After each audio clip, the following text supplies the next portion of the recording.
emitting diodes. Now we'll take the band structure.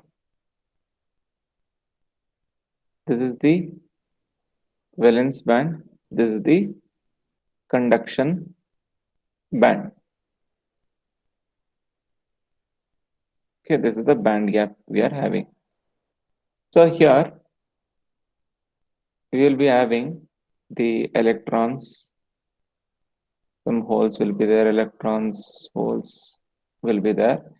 Here it will be having some holes.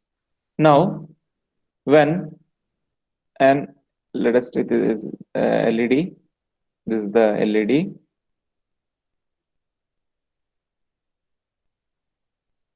It is going to be forward bias. Positive is connected to positive, negative is connected to negative. During that time, what happens is these electrons which are in the valence band, they get excited and they are going to shift to the conduction band and they are going to occupy the holes, this electron. So now this become hole, this become electron. Here you have an electron, this is going to shift here and it is going to occupy this electron. So now you can see that this vacancy created by an electron is known as hole. That vacancy is created in the valence band and a vacancy which was in conduction band is occupied by the electron. And we know basically if you want electron to move, you should have a hole or you should have a vacancy. So now it has gone. So when it is moving from valence band to conduction band, its energy will be keep on increasing. It will be attaining more and more energy and it will jump to the conduction band. After some time, it has to come back. It has to come back. It will return to its original place or original orbit. So again, it is going to come back and it is going to occupy the hole. Again, this is going to come back and it is going to occupy the hole. Again, here a hole is created. Here also a hole is created. This is how the electron transition takes place with respect to the valence band, conduction band, or with respect to the orbit. But the amount of energy what it was gaining, no, that why it has gained now one reaching here, that has to be lost while coming back to the valence band. So that has to be lost. Some of the materials are going to have the capability to lose energy in the form of heat. If you are using silicon, then it is going to lose the energy in the form of heat.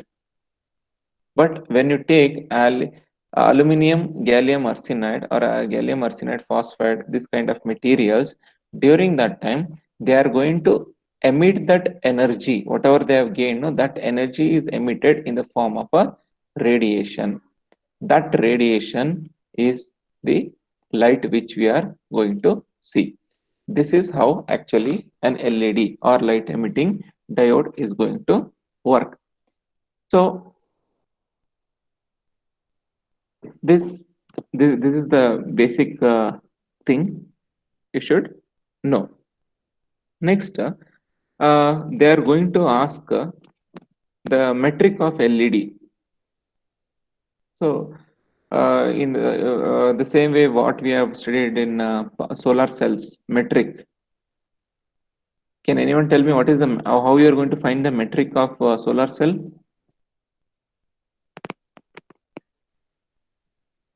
What was the parameter which we used?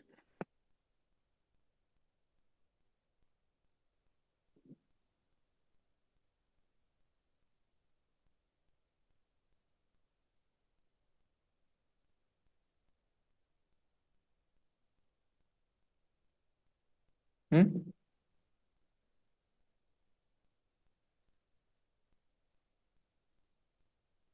No one. There was something called FF. At least now can you tell? Yesterday also we did a problem. Fill factor. Yes, fill factor. Fill factor is the metric which is used to find the efficiency of the solar cell. In the same way, here in LED also, we are going to find the metric of LED, which is called as the external quantum efficiency. External quantum efficiency. This is the matrix which we are going to use. And this is represented by the efficiency symbol. Okay. So for this formula is very simple. It is internal radiative efficiency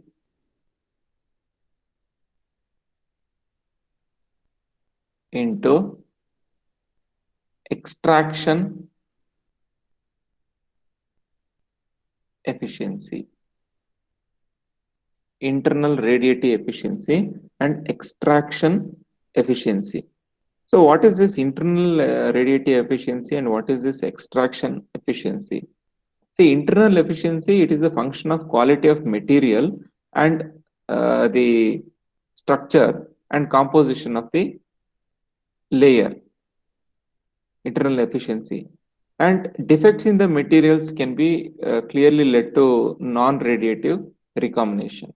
So this basically this internal radiative efficiency, it is going to tell that how much the the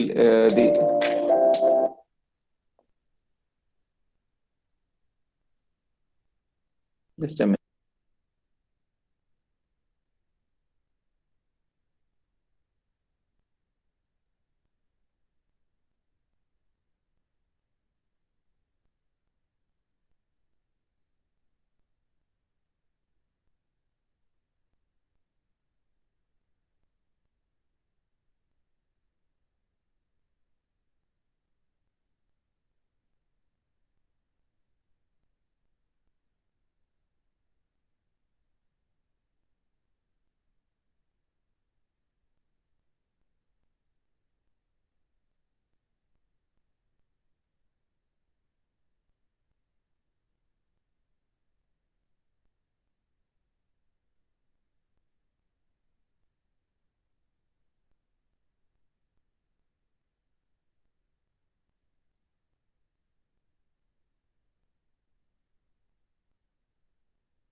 So internal radiative this efficiency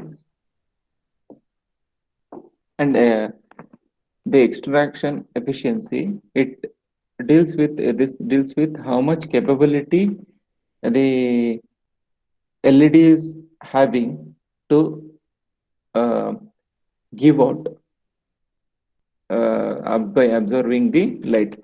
The extraction efficiency is how much it can extract from the electrical source, whatever we are supplying. Okay, so this is how we are going to find out the efficiency of this external quantum efficiency. External internal radiative efficiency and external quantum internal radiative efficiency and extraction efficiency.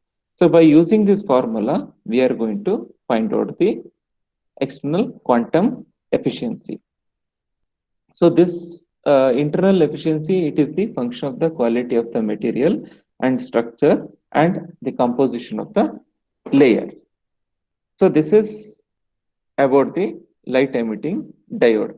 So after this, we are having about LED materials.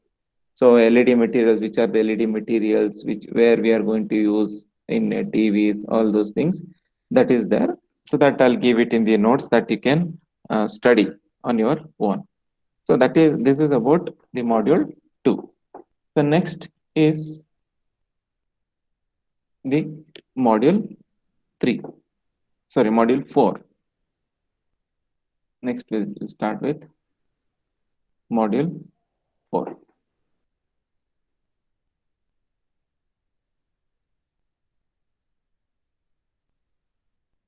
So the module 4 is field effect transistor. It is the field effect transistor.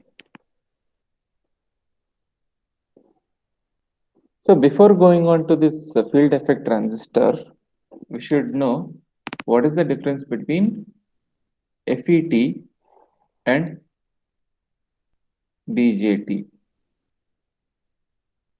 So field effect transistor and bipolar junction transistor. So field effect transistor here. Before that, let us know what are the different types of transistors we are having. Can anyone tell me what are the different types of transistors we are having? In general, transistors.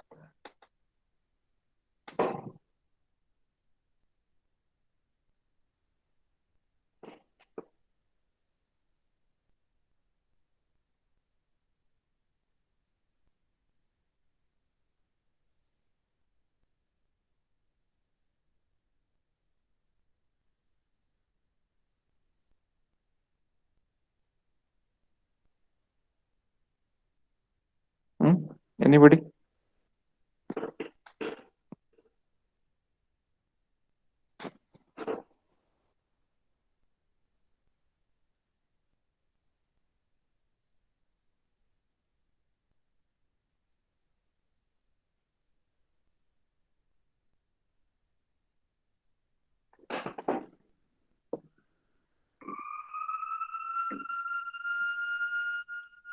In transistors, there are three types of transistor.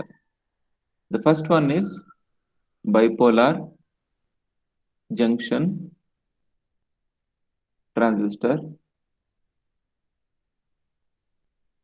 Second one is field effect transistor. Third one is power transistor. These are the three types of the transistors we are having. So, uh, in this, the bipolar junction transistor, it is known as bipolar because it is having two polarities. It is having two polarities, bipolar.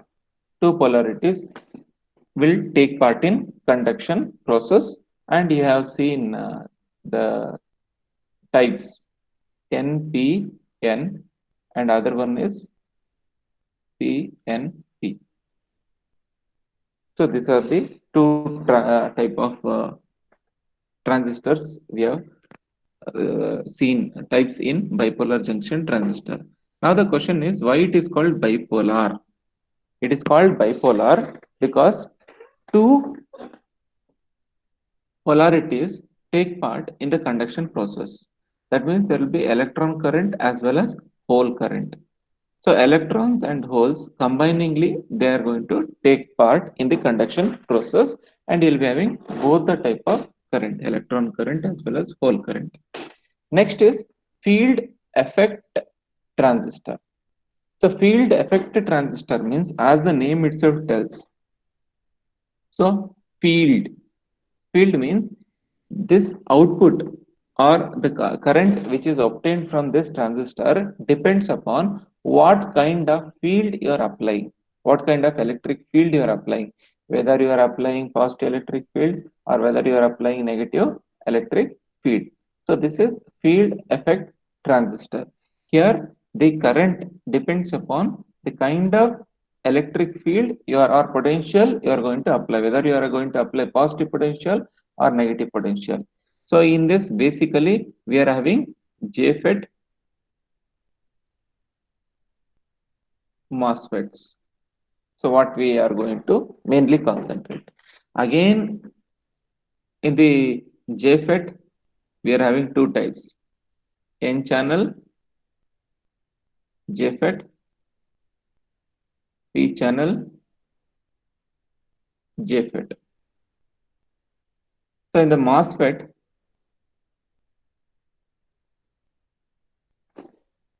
we are having only two types. We are having D MOSFET, E MOSFET. Again in D MOSFET, we are having two types, N channel, P channel. Again here also we are having two types, N channel E MOSFET, P channel E MOSFET. Okay, but in power transistor, we are having power transistor is a type of bipolar junction transistor only. But this power transistor is going to have more power handling capability. It is going to handle more power. That's why it is known as power transistor. It is a type of bipolar junction transistor only. Its construction is similar to bipolar junction transistor only, but it can handle more power. But this works for lower signals. So this normal BJT works for the lower signal, whereas the power transistor works for the higher voltage levels or higher amplification levels. These power transistors are used where we need a very high power amplification, like you want to use an amplifier for amplification of the sound in loudspeakers and all. There in the amplifiers, we need to use this kind of power transistors. See, when amplification is going to increase more and more during that time, what happens? Even the heat dissipation also starts. So the power transistor is going to this power transistor is going to handle more power, and these power transistors are going to have heat sink heat sinks. So if more heat is generated, that heat will be absorbed by the heat sinks. Okay, but in normal bipolar junction transistor will not have any heat sinks. So that is the difference between these two. So in power transistor also we are having two types, that is NPN, PNP. But the only change is it can handle more power and also it will be having heat sinks. Because of that, the power transistor will be bulky. It will be bulky compared to FET or BJT. So, but in BJT or FET, we don't have any heat sinks, so it will be tiny. Coming to this particular chapter, we are going to study about FET. And the one of the most important question what they'll ask usually in the exam is the difference between the JFET and BJT. So, what are the difference between FET and BJT? FET and BJT. The first one is it is a unipolar device. So a unipolar means single polarity take part in conduction process. That means if you are going to use this one during that time, single polarity, that is only end layer, electron current, or you'll be having hole current. You cannot have both electron current as well as hole current. So it is known as unipolar device. And in the BJT, it is known as bipolar device. It is known as bipolar device because it is going to be having two polarities which take part in conduction process. In FET, it is known as voltage controlled device. It is voltage controlled device. This is known as current controlled device. Because in BJT, there are three terminals: base, collector, emitter, and will take the output across the collector. So by controlling the base current, we are going to control the collector current. And I hope you remember this formula: IC is equal to beta times IB. That means beta is a constant value. It is a gain, current gain. It's a constant fixed value for a transistor. So by controlling IB value, we will be controlling IC value. So if you reduce IB, IC will reduce. If you increase IB, IC will increase. So this is a current controlled device. But in FET, it is in the construction, while explaining construction, you'll understand thoroughly. But in FET, by controlling the gate voltage, because we have three terminals here: drain, gate, source. So by controlling the gate voltage, we are going to control the current. So it is with respect to the FET. But when it is with respect to the uh, radiations, so it is immune to radiation. It is immune to radiation. But this one, the other one, it is prone to radiation. It is prone to radiation. It is immune to radiation. It is prone to radiation. And here, compared to BJT, FET thermal stability is high, but for this it is low, and it is having low sensitivity. It will have high sensitivity. It will have low sensitivity. It will have high sensitivity. So again, it is having, as I told, it is having two types. FET is are of two types: N channel, P channel, but BJTs are of NPN, PNP transistors.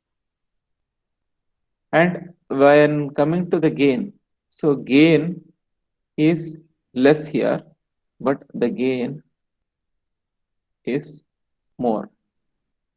The gain is more in BJT, but the gain is less in FET.